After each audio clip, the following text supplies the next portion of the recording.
Hello students, कैसे हैं आप लोग। तो आज के वीडियो में हम देखने वाले हैं वेन डायग्राम क्या होता है। ठीक है, वेन डायग्राम सबसे पहले हमने लास्ट वीडियो में जो हमने टॉपिक एंड किया था वो था यूनिवर्सल सेट। तो आज हम ये देखेंगे कि अगर यूनिवर्सल सेट को डायग्राम से रिप्रेजेंट करना हो तो कैसे करेंगे, और नॉर्मल सेट को डायग्राम से रिप्रेजेंट करना हो तो कैसे करेंगे। यूनिवर्सल सेट को हमेशा एक रेक्टेंगल से या एक बड़े स्क्वायर से रिप्रेजेंट करते हैं, ठीक है। और नॉर्मल सेट्स के लिए हम क्या यूज करते हैं, सर्कल यूज करते हैं। ये दोनों हमेशा साथ में यूज होगा, ये दोनों हमेशा साथ में यूज होगा। कैसे, जरा एक एग्जांपल से देखिए।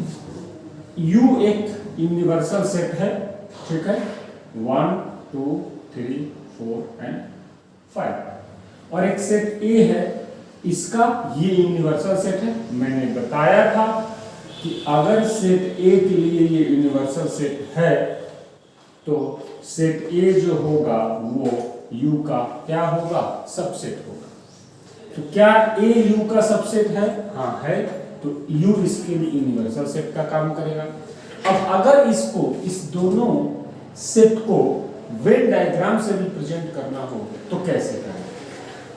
सबसे पहले हम रेक्टेंगल बनाएंगे, या स्क्वायर भी तुम यूज कर सकते हो। उसमें हम इस सारे एलिमेंट को पुट करेंगे 1 2 3 4 5। तुमने नोटिस किया मैंने 2 3 4 को सेंटर में लिखा, 1 और 5 को अलग लिखा। अब मैं इसमें एक सर्कल बना दूंगा। तो ये जो रेक्टेंगल हमारा है ये U को रिप्रेजेंट करेगा और ये हमारा किसको रिप्रेजेंट करेगा, A को रिप्रेजेंट। तो इस तरह से इसको हम वेन डायग्राम से रिप्रेजेंट कर सकते हैं। 1 2 3 4 5 ये सारे के सारे U के अंदर है, और ये जो हमारा A है वो सिर्फ A में है। A का जो एलिमेंट है वो A में है और वो U में भी है। तो हमने एक नया सेट बनाया सर्कल से, और उसके अंदर मैंने 2 3 4 को पुट किया, और ये पूरा का पूरा A जो है वो किसके अंदर है, U के अंदर। समझ में आया। और क्या क्या केसेस हो सकते हैं इसमें, उसको जरा हम देखने की कोशिश करते हैं। सपोज करो हमारे पास दो सेट है 1 2 3 एंड B हमारे पास है 3 4। अब अगर इन दोनों को रिप्रेजेंट करना है, अभी U गिवन नहीं है तो कोई बात नहीं, ये हमारा हो जाएगा 1 2 और 3। इसमें देखो जरा 3 दोनों में क्या है, कॉमन है। 3 दोनों में क्या है, कॉमन है। तो हम इसको ऐसे कर लेंगे और यहाँ पर 4 आ जाएगा। इसको हम A का नाम दे देंगे और इसको हम B का नाम देंगे। तो इस तरह से अगर दो सेट दिया हो, दोनों सेट में कोई एक एलिमेंट कॉमन हो तो हम उसको ऐसे रिप्रेजेंट कर सकते हैं। समझ में आया क्या। और अगर सपोज करो एक सेट हमारे पास है 1 2 3 और एक सेट B हमारे पास है सिर्फ 3, तो एक सर्कल बनाएंगे हम किसके लिए, सेट A के लिए 1 2 और 3। अब जो B है वो A का सबसेट है, तो B का सारा एलिमेंट A के अंदर है, तो B जो होगा वो A के अंदर ही हो जाएगा। समझ में आया क्या। तो इस तरह से जो है हम वेन डायग्राम को रिप्रेजेंट करते हैं। और अगर इनका यूनिवर्सल सेट गिवन होता है यहाँ पे और यहाँ पर, अगर इनका यूनिवर्सल सेट गिवन होता तो हम एक बड़ा सा क्या करते, रेक्टेंगल बनाते और बोलते कि ये इनका U है। यहाँ पर भी हम क्या करते, बड़ा सा रेक्टेंगल बनाते और हम उसको नाम क्या दे देते, U का नाम दे देते। तो इस तरह से ये हम डायग्राम की मदद से सेट्स को रिप्रेजेंट कर सकते हैं। डायग्राम की हेल्प से सेट को रिप्रेजेंट कर सकते हैं। जैसे अगर पहले से कोई डायग्राम दिया हुआ है, देखो अगर कोई डायग्राम पहले से दिया हुआ है A B C D E F और G, ये हमारा U है, ये हमारा A है और ये हमारा B है। अब इस डायग्राम को देख करके अगर तुमको बताना है कि U क्या होगा और साथ में A क्या होगा और साथ में B क्या होगा, तो अगर तुमको U A और B बताना हो इस डायग्राम को देख करके, तो कैसे बताओगे। U के अंदर तो सारे एलिमेंट आते हैं, तो A भी आएगा, B भी आएगा, C D E F और G। जो ए के अंदर है, बी के अंदर है, जो इनके बाहर है, सारे के सारे एलिमेंट किस में आ जाएंगे? यू में आ जाएंगे। ए में कौन कौन आएगा? ए में आएगा सिर्फ सी कॉमा डी कॉमा ई, और बी में कौन कौन आएगा? ई एफ और जी, ई एफ और जी। हो सकता है कुछ कॉमन ना भी हो। यहां पर मैंने एग्जांपल दिया जिसमें ई क्या था, ए और बी दोनों में कॉमन था। हो सकता है कॉमन नहीं भी। तो ये हमारा वेन डायग्राम का सिस्टम है। अब सवाल ये है कि हमें पढ़ते क्यों है, वेन डायग्राम हम पढ़ते क्यों है? इसकी मदद हमें आगे अलजेब्रा जब हम पढ़ेंगे सेट्स में, जो अगला टॉपिक हमारा है, वहां पर हमको समझने में काफी मदद मिलेगी। ठीक है, तो हम आप देखते हैं अलजेब्रा ऑन सेट्स। जिस तरह से हम नॉर्मल चैप्टर्स में एडिशन, सब्ट्रैक्शन, मल्टीप्लिकेशन, डिवीजन ये सब पढ़ते हैं, वैसे इस चैप्टर में जो ऑपरेशंस है, ऑपरेशंस ऑन सेट्स, ठीक है, कितने कितने टाइप के ऑपरेशन सेट में हो सकते हैं। जैसे एडिशन क्या है? एडिशन वो भी एक ऑपरेशन है, मैथमेटिकल ऑपरेशन है। सब्ट्रैक्शन में क्या है? मैथमेटिकल ऑपरेशन है, जो नॉर्मल अलजेब्रा चैप्टर में पढ़ते हैं। तो यहाँ सेट्स पे कौन कौन से ऑपरेशन पॉसिबल है? इसमें सबसे पहला आता है union of set, union of sets. दूसरा हमारा आता है intersection of sets, intersection of sets. जो हमारा थर्ड है वो है difference of set, difference of sets, and the fourth one is complement of set, complement of sets. तो इस चार टाइप के हमको ऑपरेशंस पढ़ने हैं इस सेट चैप्टर में। पहला कौन सा? Union, second one is intersection, third one is difference, and fourth one is complement. एक एक करके हम सबको पढ़ने समझने की कोशिश करते हैं। सबसे पहले हम क्या देखेंगे?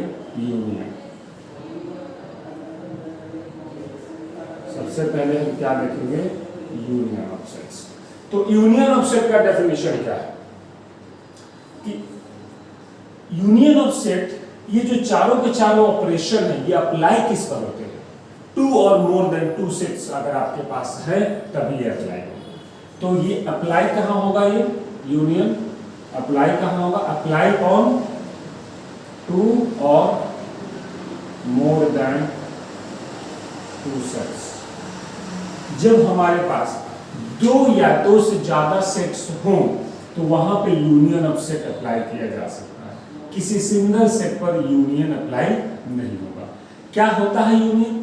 कैसे दो सेट पे अप्लाई करें ये देखते हैं, फिर उसके बाद हम 3, 4, 5 सेट पे भी अप्लाई करेंगे इसको। सबसे पहले दो सेट के लिए करते हैं। तो let A and B are two sets. हमारे पास दो सेट हैं ए और बी, ठीक है। अब सबसे पहले सिंबल की बात करते हैं कि ए बी का जो यूनियन होगा उसके लिए सिंबल क्या यूज होता है? तो इसके लिए सिंबल जो है वो यूज होता है यू, ठीक है। क्या यूज होता है? यू यूज होता है। जो यूनिवर्सल सेट के लिए जो यूज किया था वही।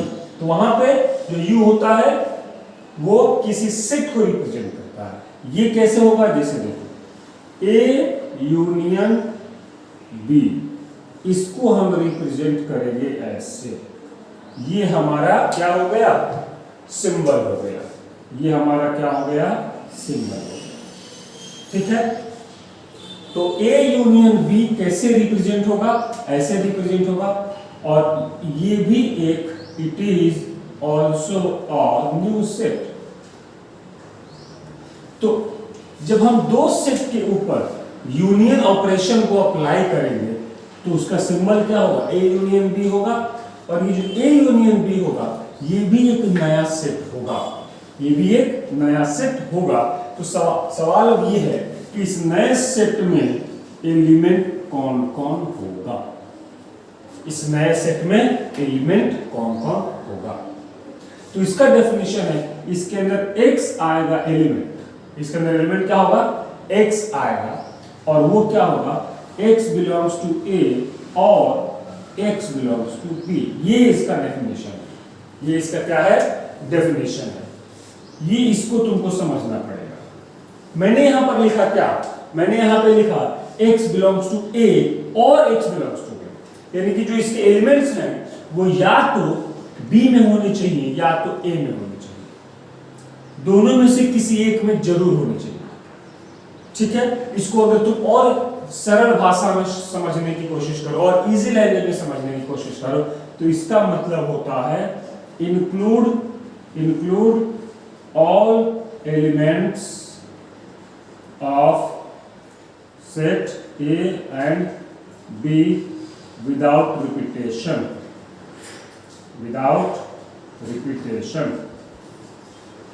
मतलब A और B के सारे एलिमेंट उठा के इसमें रखो। अब ऐसा भी हो सकता है कि कुछ A और B में कॉमन एलिमेंट हो तो उसको रिपीट नहीं करना। ठीक है, तो A यूनियन B में कौन कौन एलिमेंट आएगा, तो A और B के सारे एलिमेंट आएंगे, इसीलिए यहाँ पर क्या यूज किया गया है, और यूज किया गया है।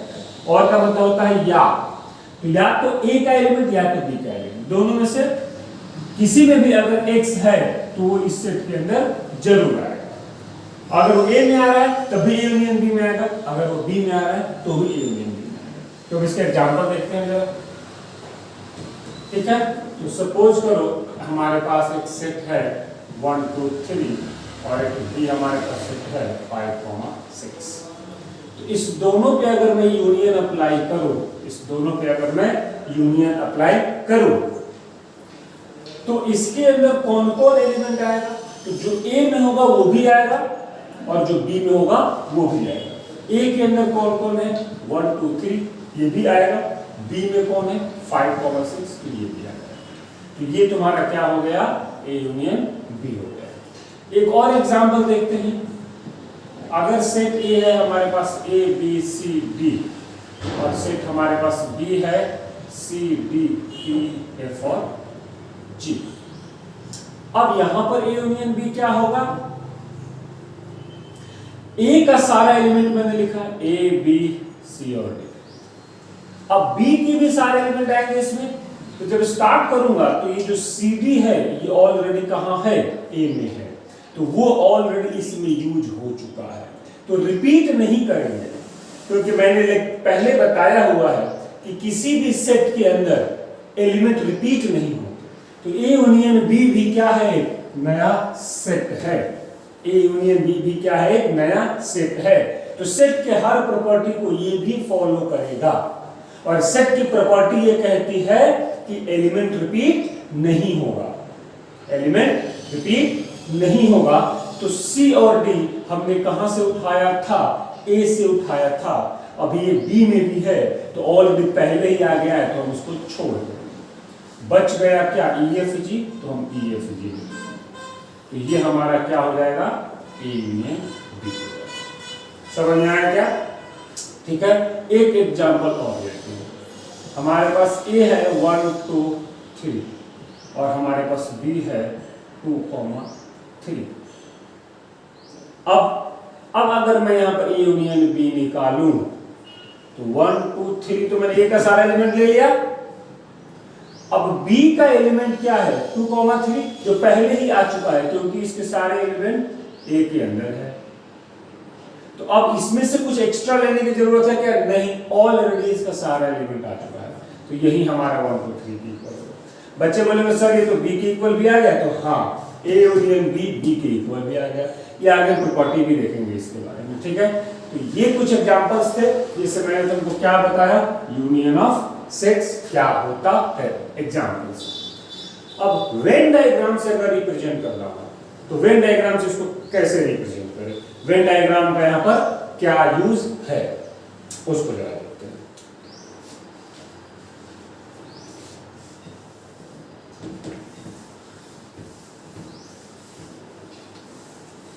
तो यूजिंग वेन डायग्राम हम जरा यूनियन को समझने की कोशिश करते हैं।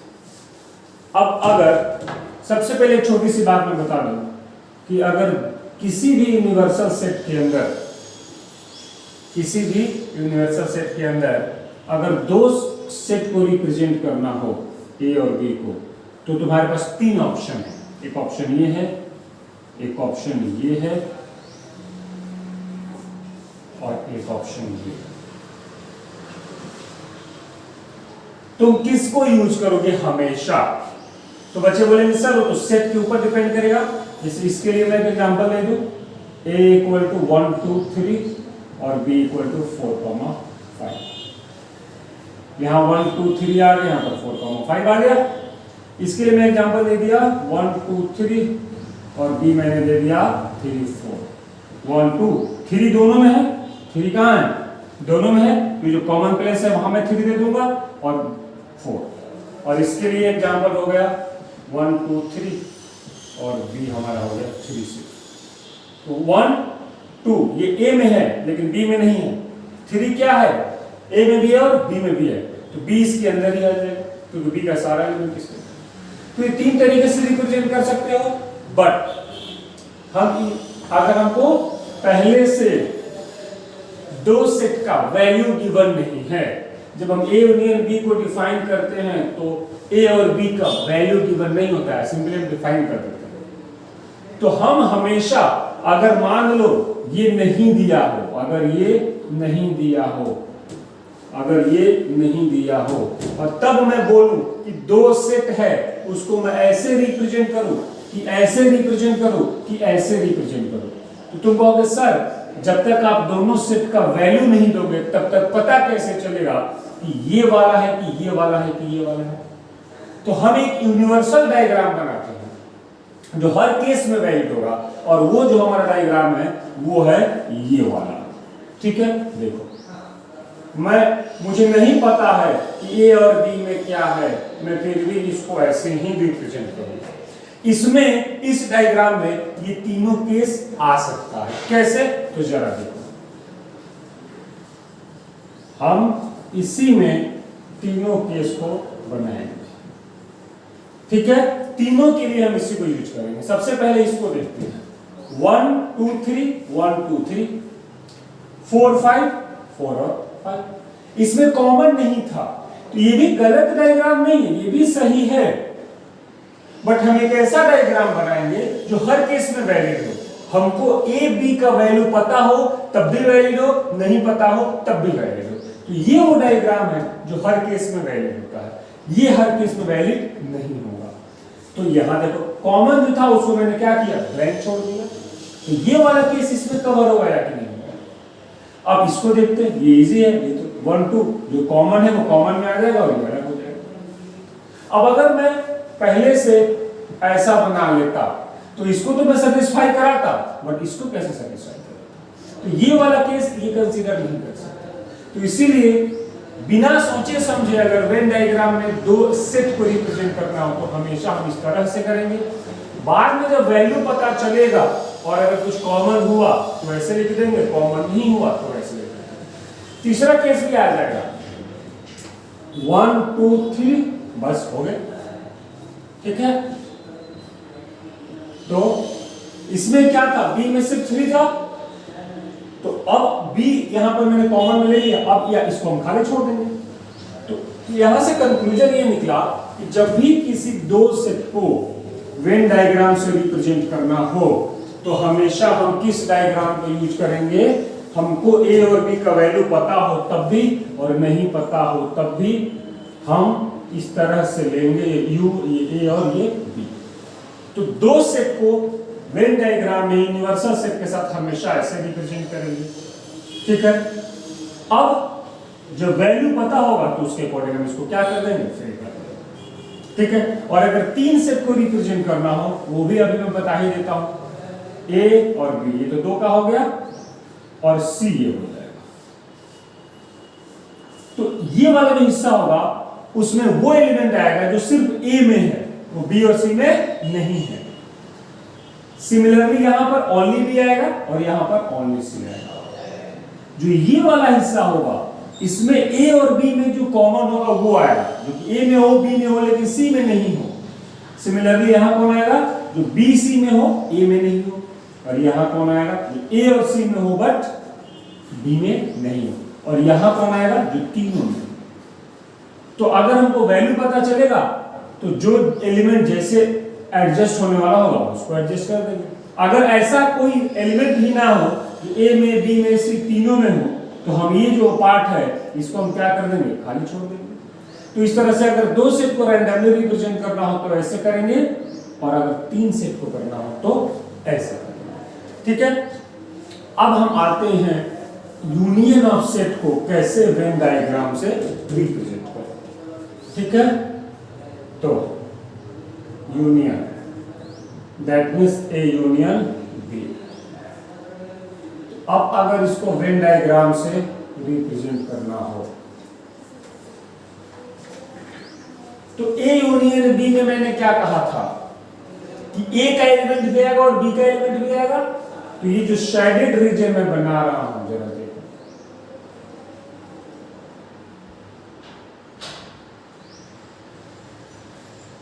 ये जो शेडेड रीजन है ये सारा का सारा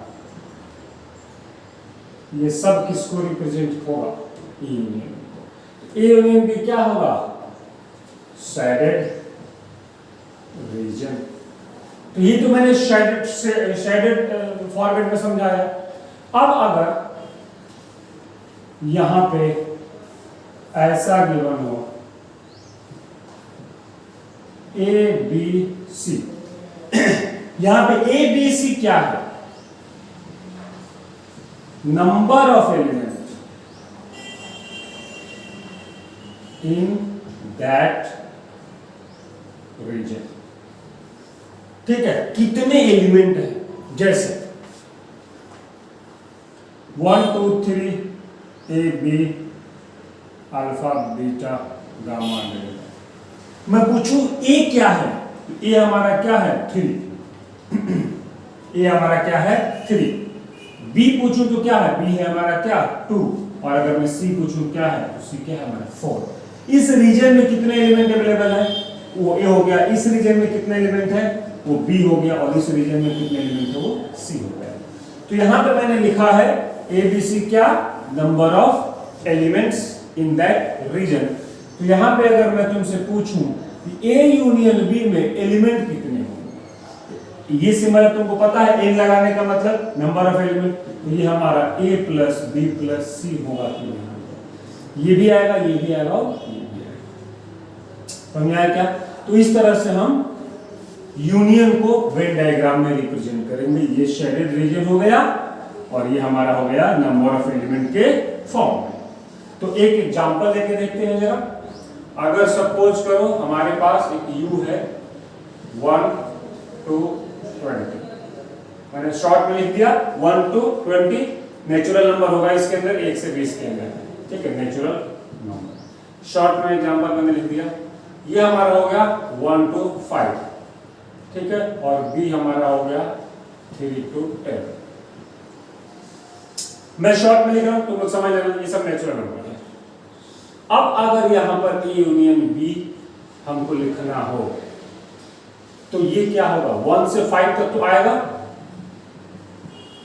अब ये 3 to 10 है तो 3 4 5 तो पहले ही आ चुका है, तो सिर्फ क्या आएगा 6 7 8 9 8 10। अब अगर इसको वेन डायग्राम से रिप्रेजेंट करना हो तो जरा देखो, ये हमारा क्या हो गया, u हो गया। ए तुमको पता है कि हमको अगर दो सेट को वेन डायग्राम से रिप्रेजेंट करना हो तो हम हमेशा इस फॉर्मेट को यूज करेंगे। अब ए के अंदर कौन कौन है, 1 2 3 4 5, इसमें कुछ कॉमन भी है क्या, हाँ है, 1 2 3 4 5 कॉमन है, 3 4 5 दोनों में क्या है, कॉमन है, तो यहां आ जाएगा। और 6 7 8 9 10, 6 7 8 9, ठीक है। इस तरह से हम इसको क्या करेंगे, रिप्रेजेंट करेंगे। अब अगर मैं पूछूं कि number of A union B क्या होगा, तो क्या होगा, 2 इसमें है, 3 इसमें और 5 इसमें, तो 2 + 3 + 5 = 10।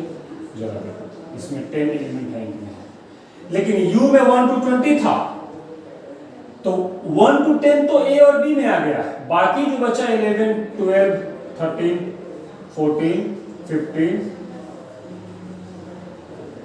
20। ये सब इन दोनों सेट के बाद। तो ये कंप्लीट रिप्रेजेंटेशन ऑफ क्या हो गया, यूनियन। किसी को डाउट है इसमें? किसी को डाउट नहीं है? हम इसका एक फॉर्मूला भी बाद में पढ़ेंगे, हम इसका एक फॉर्मूला भी बाद में पढ़ेंगे कि ए यूनियन बी को कैसे निकालें। अभी मैं फिलहाल इसको डायग्राम से समझा रहा हूं। तो ये वेन डायग्राम बहुत इंपॉर्टेंट है यूनियन में। अगर वेन डायग्राम से नहीं समझोगे तो बाद में क्वेश्चन बनाने में बहुत प्रॉब्लम आएगी, क्योंकि जो अच्छे अच्छे क्वेश्चंस हैं वो हमेशा वेन डायग्राम से ही बनते हैं। ठीक है, तो अब हम कुछ प्रॉपर्टी देखते हैं कि हमारे पास जो यूनियन है उसकी क्या क्या प्रॉपर्टीज है। तो लिखो सब लोग, properties of union of two sets. अच्छा, अगर 3 सेट का देखना तो वो भी एक बार जरा देखो। अगर 3 सेट हो, more than 2 sets, more than 2 sets, A1, A2, A3 and so on AN। अगर हमारे पास n सेट हो और यहां पर n मैं लिख देता हूं ग्रेटर देन 2, क्योंकि 2 का तो हमने देख ही लिया था। अब अगर 2 से ज्यादा हो, ठीक है, तो A union A1 union A2 union A3 union dot dot dot dot union AN। सबसे पहले तो इसको ऐसे रिप्रेजेंट करते हैं, AI और I इक्वल टू 1 से लेकर कहां तक n। जैसे सिग्मा हम यूज करते थे ना एडिशन के लिए, तो यूनियन के लिए क्या यूज होता है, U। ठीक है, जैसे अगर A1 union A2 union A3 union A4, अगर इसको शॉर्ट में रिप्रेजेंट करना हो तो हम इसको लिख लेंगे UAI और I इक्वल टू 1 से कहां तक, 4। समझ में आया? तो ये इसका सिंबल हो गया। अब अगर कोई पूछे ये जो हमारा है n सेट्स का यूनियन, इसका वैल्यू क्या होगा, तो x होगा such that x belongs to AI। ठीक है, where I equal to 1 to n। तो मैंने लिखा x बिलोंग्स टू AI, यानी x जो है वो AI को बिलोंग करेगा, मतलब A1 को भी करेगा, A2 को भी करेगा, सबको करेगा। तो इसका एक एग्जांपल देख लेते हैं। अगर हमारे पास 2-3 सेट है, चलो मैं और ले लेता हूं, D भी ले लेता हूं, और अगर इन चारों का यूनियन निकालना हो, मैं कुछ कॉमन भी लेता हूं, चलो तो अच्छा है 3AB। ठीक है, अब अगर इन चारों का यूनियन लेना हो तो क्या होगा, तो हम 1 2 3 लेंगे। अब हम B के एलिमेंट को भी लिखेंगे, तो B का एक एलिमेंट ऑलरेडी पहले से आ चुका है, तो हम इसको रिपीट नहीं करेंगे, तो बचेगा क्या, A और B में। अब C के भी सारे एलिमेंट को लेंगे, ध्यान रखेंगे कि कोई ऐसा एलिमेंट तो नहीं है जो पहले से A और B में है, अगर होगा तो उसको हम एक ही बार लिखेंगे, रिपीट नहीं करेंगे। एंड देन P Q और R, ये हमारा क्या होगा, A union B union C union D। तो 2 से ज्यादा सेट अगर हमारे पास हो तो उसका भी यूनियन ऐसे ही निकालेंगे। समझ में आया क्या? अब हम प्रॉपर्टी की बात कर लेते हैं जरा। ठीक है, हम प्रॉपर्टीज की बात करते हैं।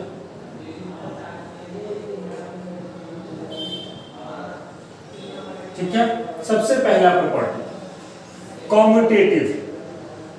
यूनियन जो है वो कॉम्यूटेटिव प्रॉपर्टी को फॉलो करता है। A union B is equal to B union A। इसको हम कौन सा प्रॉपर्टी बोलते हैं, कॉम्यूटेटिव। ये तुम पहले ही पढ़े हुए हो, A plus B equal to B plus है, A into B equal to B into A। Addition और मल्टीप्लिकेशन भी क्या होता है, कॉम्यूटेटिव प्रॉपर्टी को फॉलो करता है। तो ये कॉम्यूटेटिव को क्या करता है, यूनियन फॉलो करता है।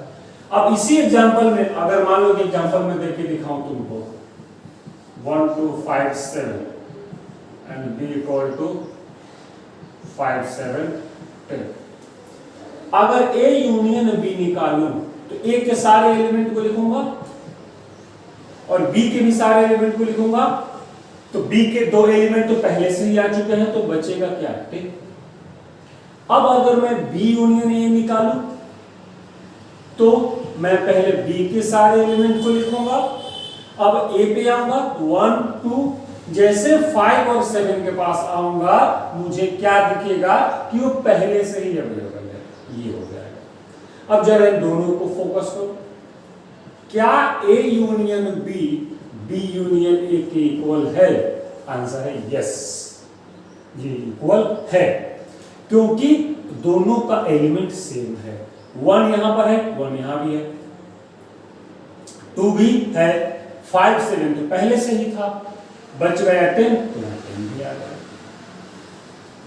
ऑर्डर बस चेंज है। तो मैंने कहा था कि अगर कोई भी दो सेट है तो उसके ऑर्डर को तुम चेंज करके लिखोगे, उससे कोई फर्क नहीं पड़ता, ये मैंने पहले ही बताया था। तो ये जो दोनों सेट आया, दोनों के एलिमेंट्स जो है वो सेम ही है, सिर्फ उनका ऑर्डर डिफरेंट है, तो ये दोनों आपस में क्या होंगे? इक्वल होंगे। तो अगर आपसे कोई पूछे कि union of two sets commutative होते हैं क्या, तो आंसर होगा yes, union of two sets are commutative to each other. तो ये तो हमारा पहला प्रॉपर्टी था, जो कौन सा था? कॉम्यूटेटिव। अब नेक्स्ट प्रॉपर्टी देखते हैं जरा, सबको समझ में आया कॉम्यूटेटिव? नेक्स्ट प्रॉपर्टी तुमने क्या पढ़ा था? एसोसिएटिव, एसोसिएटिव लॉ या प्रॉपर्टी जो भी बोलो।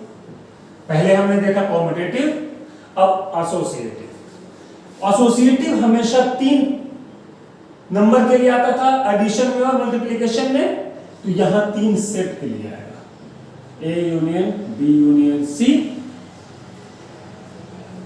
अगर मैं तीनों का यूनियन निकालूं तो एक ही साथ तीनों का निकालूंगा नहीं ना, पहले 2 का निकालूंगा और फिर उसका तीसरे के साथ निकालूंगा।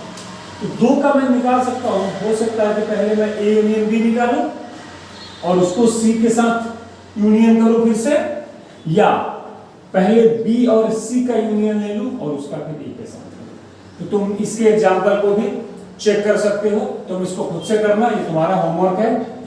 चेक विद एग्जाम्पल, 3 एग्जाम्पल कोई भी लेना, LHS निकालना, RHS निकालना, देखना इक्वल आ रहा है कि नहीं।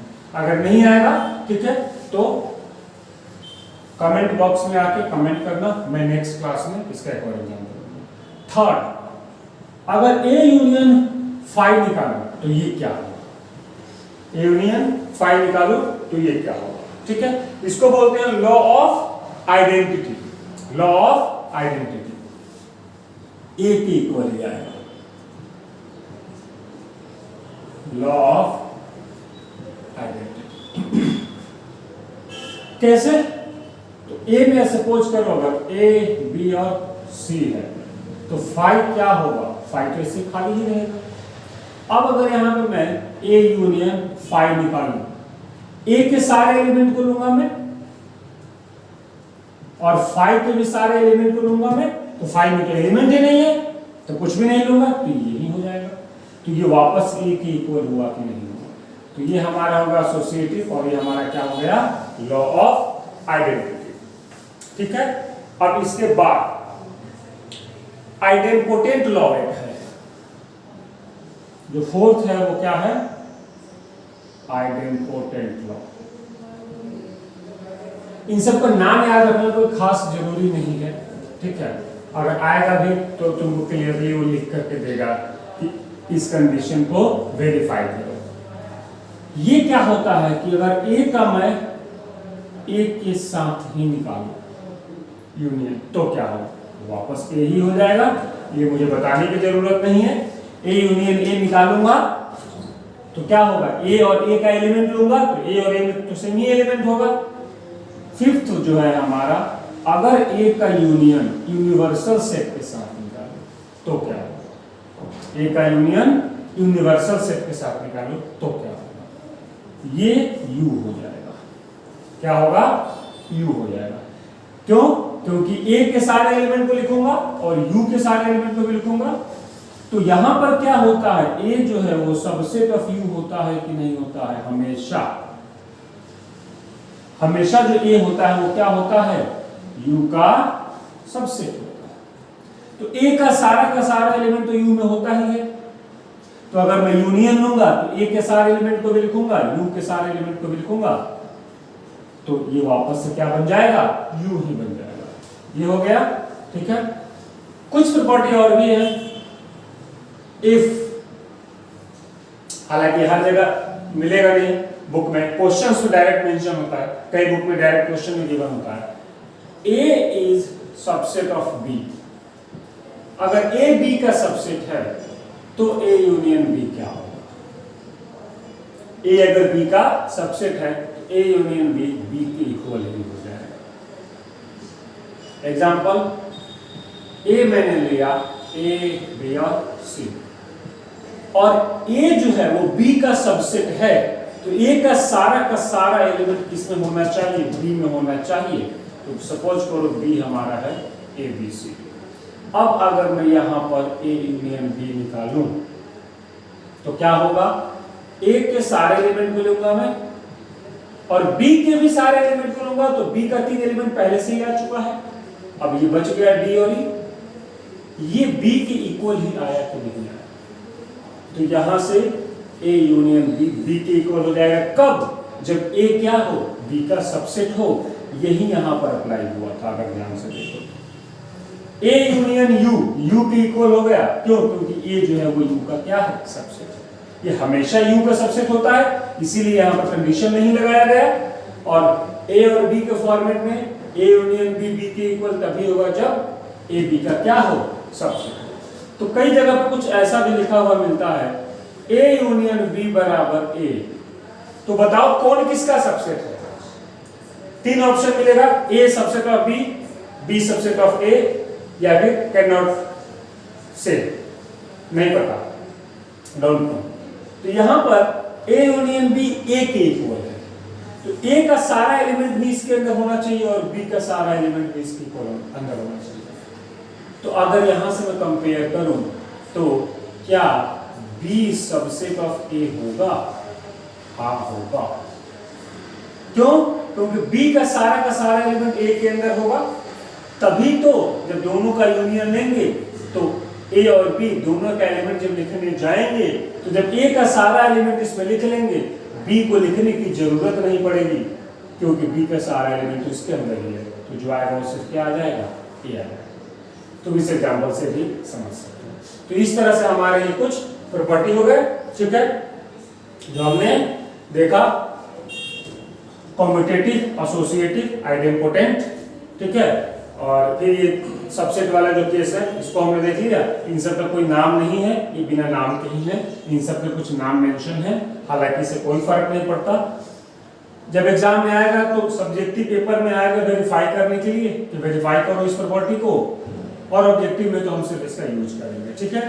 तो अगली क्लास में हम देखेंगे intersection of two sets, complement of sets और डिफरेंट ऑफ सेट्स। जो बचे हुए 3 ऑपरेशन है हम उस पर फोकस करेंगे। होप तुम सबको समझ में आया हो। कोई भी प्रॉब्लम हो, कोई भी डाउट हो सकता है, स्टूडेंट्स को डाउट होता है, कोई बिग डील नहीं है। कमेंट बॉक्स में कमेंट करो, हम उसको नेक्स्ट वीडियो में कंसीडर करेंगे, ठीक है। Thank you very much, have a good day, bye bye.